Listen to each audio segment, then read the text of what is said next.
पुराने बहुत से दरख्त देखे होंगे जिनके बाहर वाली चीज़ें उनमें मौजूद होती हैं।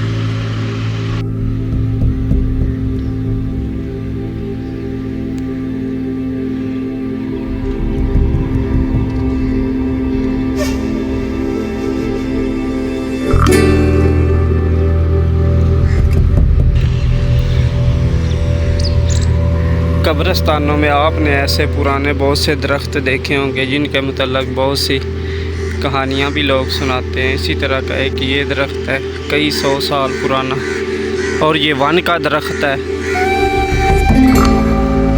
ये आप देख सकते हैं इसकी जड़ें किस तरह से फैली हुई है।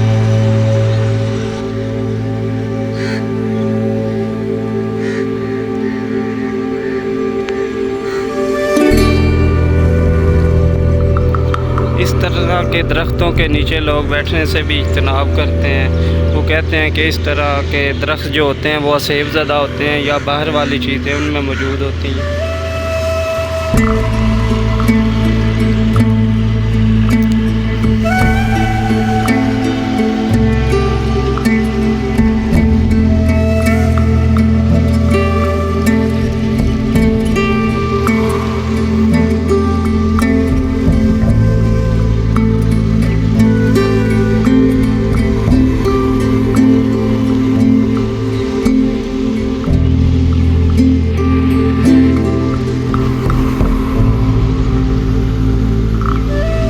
कई 100 साल पुराना ये दरख्त